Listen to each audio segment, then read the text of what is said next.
Happy Monday! Today we are going to continue our discussion of the Mauryan Empire, but before we do so, I have to go through what we covered last week. For those of you who maybe might have missed out or, I don't know, playing video games during class, whatever the case may be. So we're going to go fairly quickly through the Mauryan Empire again and then finish up with the Gupta Empire. Now, remember, this is a video. If you already have this information, feel free to fast forward. Totally ignoring my voice. I wouldn't know the difference, so you guys are totally good. So India's political divisions. Their geography, they have the Himalayan barrier to the East Asia. Oh no, we don't need to see messages during our lecture. It's vast in size, so we see a diversity of its economy. Along the rivers, there's agriculture. In the mountains, they have herding, so that's where your pastoralists would be found. And then along the southern coast, you see trading and seafaring. So a lot of sea trade. They have a lot of different languages and cultural traditions. Remember, this is a video, so at any point you can definitely pause, write down what you need to, or fast forward again if you need to. So the result of these divisions is from about 600 to 300 BCE, many small kingdoms are going to have their own rulers. We see the development of 16 major states with no central authority, and as a result, there's a lot of cultural diversity. Again, this is a video, feel free to pause at any point. So Chandragupta is going to expand his territory during this time when Alexander the Great is trying to cross the Indus and conquer into India. So Chandragupta is going to control lands in the Ganges Valley and seize the throne in 322 BCE. He will adopt Alexander's thirst for conquest and the Persian method of government. So if you're forgetting, what the Persians would do is they would conquer a territory and then allow whoever was previously in charge to maintain their power, provided that they paid tribute to the new emperor or the king. So Chandragupta is going to conquer surrounding kingdoms and establish an empire. This will be the very first time that one person has basically controlled most of the subcontinent of India. He's going to unify the smaller Aryan kingdoms using a very powerful military force of about 60,000 soldiers, including war elephants. We see great wealth from trade, so they've got a lot of access to sea trade with the East and China, and then with the West and the Roman Empire, in that way towards the West and Greece. So it's going to be very prosperous. They're going to trade silk, cotton, and elephants. I feel the need to say it. It's a video, guys, so don't forget, if you need to pause, you can do so. So Chandragupta is going to have a minister who helps him seize, hold, and manipulate power using propaganda and spies, espionage. He's going to seek the enemies of his enemies and try to use them to his advantage, and then only using force when absolutely necessary. Now, fast forward to Chandragupta's grandson, Ashoka. This is where we focus a lot of our attention for pre-comps and comps with basically anything to do with the Mauryan and Gupta empires. So Ashoka was a prince, and while he was a prince, he was the governor of two very prosperous provinces where Buddhism flourished. This is extremely important because he's later going to have a conversion experience to Buddhism. He's going to fight his older brother for the throne. It does not end well for his older brother. So there's going to be a particularly bloody battle in Kalinga in 261. It's very grim, very savage, and Ashoka is going to be victorious here.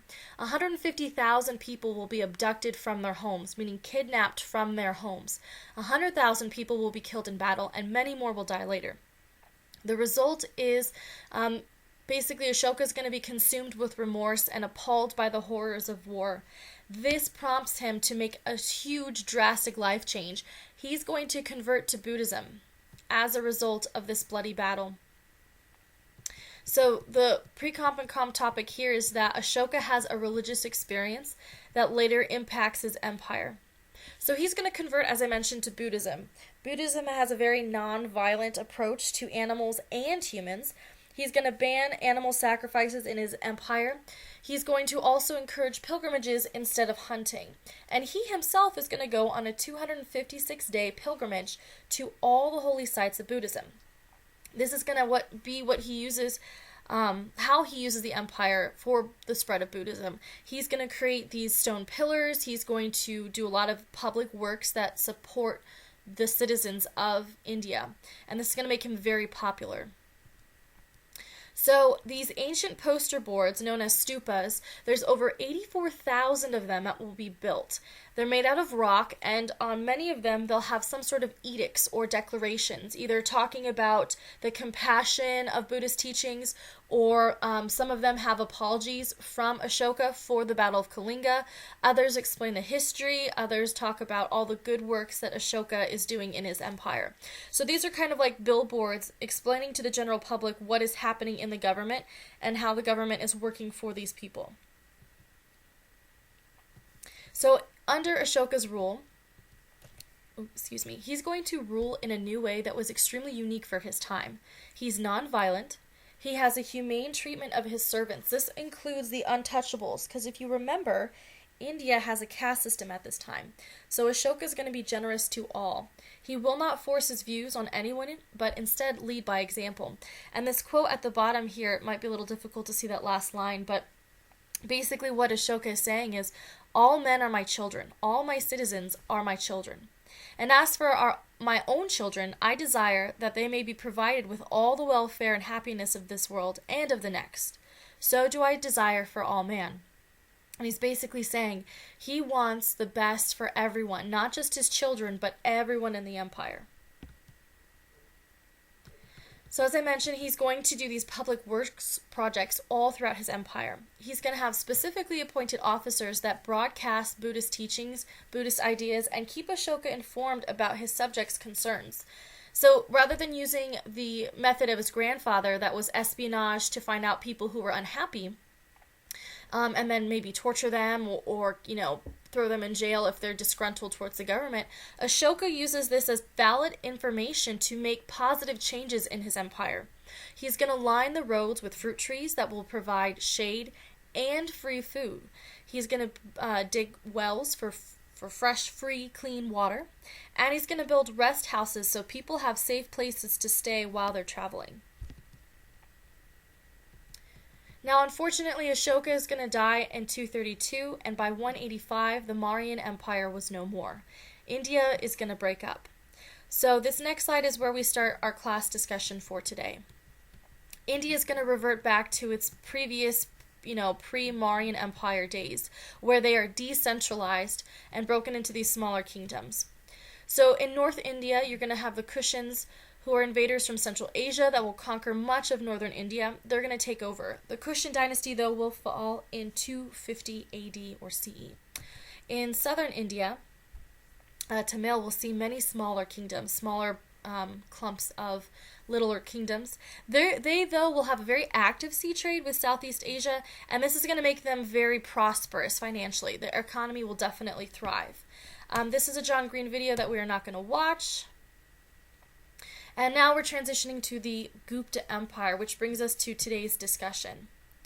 So Gupta is going to try to unite India like Chandragupta and Ashoka had done before. He's going to be successful in temporarily uniting India from 320 to 540 CE. So this new dynasty will form from the Ganges Valley, and the founder will take the new name of Chandragupta because he wanted to recall the greatness of the Mauryan Empire. The big significant difference, though, is we're going to see this revival of the Hindu religion. Remember, guys, it's a video. You can pause at any point in time or go back. So Hinduism will become the dominant religion, and it will reinforce the caste system. The Bhakti movement will be a devotion toward a particular deity, and women will lose a significant amount of rights. They won't be able to inherit or own property. They cannot participate in sacred rituals, and we will see arranged marriages at the very young age. Now, I can't seem to, let's see, will this let me zoom out a little bit? There we go. So we see the Jatis, which are a subcaste that will develop.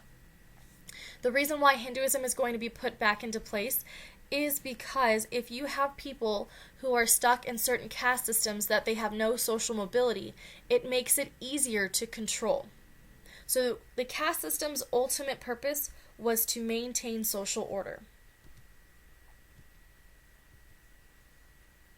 So we do see some similarities with Persia. So the kings of kings, an art of awing subjects to remain loyal, both required a tribute. So Persia will require tributes from all these other conquered territories. People would have to bring money to the emperor. Same kind of concept will happen here in India under Gupta's rule. In these grand capital cities, we'll see grand palaces being built.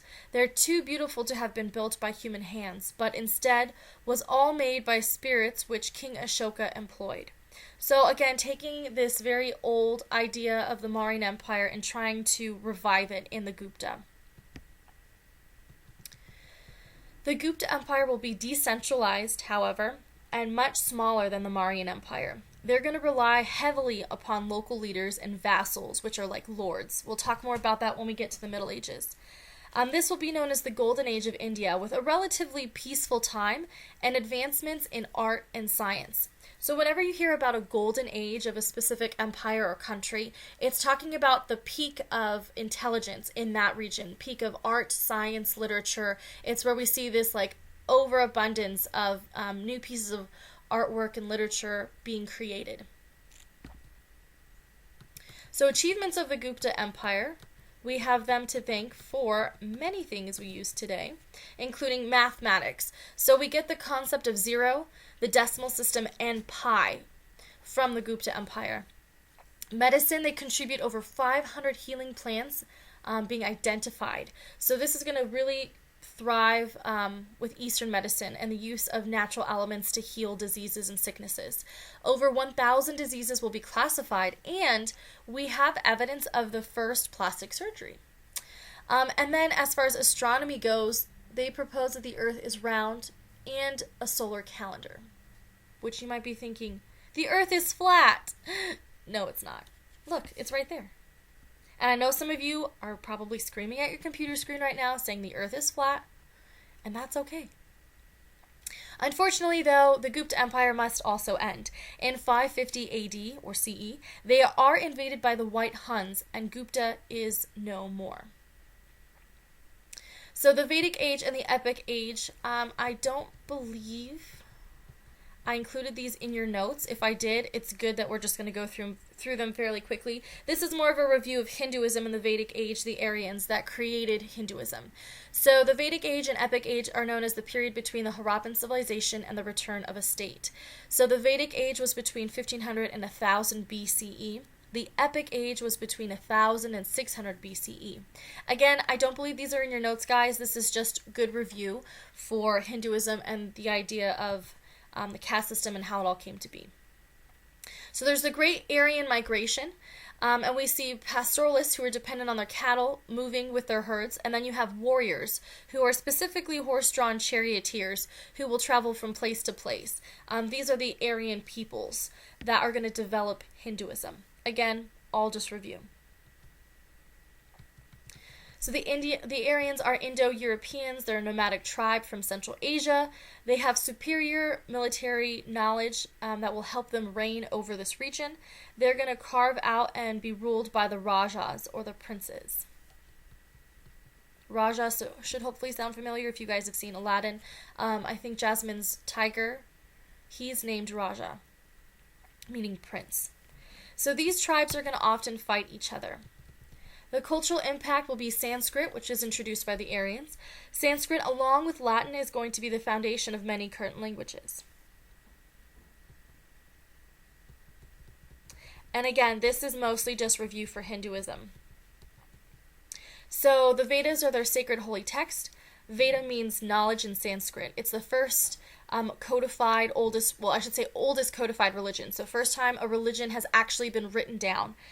So the Rig Veda is the oldest of all those texts, with over 1,000 hymns dedicated to the Aryan gods. A caste system will be introduced and practiced based off of your profession. So this caste system here that you see, you'll probably see something similar on your pre-comp or comp. So the Brahmins are the top of the social class, social order. They are priests, teachers, and intellectuals, followed by your Kshatriyas, which are warriors and your kings. So the priests and the intellectuals were much higher up than the kings or queens. That's because they were that connection to the gods. And so they were found superior because of their divine connection. Then you have the Vishyas, which were traders, merchants, peasants. We're talking about farmers. And then Sudras, which are people of service. So servants, commoners, the below. And then you have the untouchables, which are the street sweepers, latrine cleaners, the lowest of the low. The Vedic and Epic Age, this is, again, the foundation for Hinduism. It is, this is mostly review. It's going to establish that political structure that will be used later on. The Upanishads are instead more of a mystical and religious group that stems out of Hinduism, more of a focus on the mystic versus like the practical religious ceremonial practices. Oops. And the cultural impact of the Aryans is their Hindu religion, essentially. So again, I'll review. So that concludes our discussion for today. Remember, it's a video, so go back, pause whatever you need to. And I will see you guys for a live class tomorrow.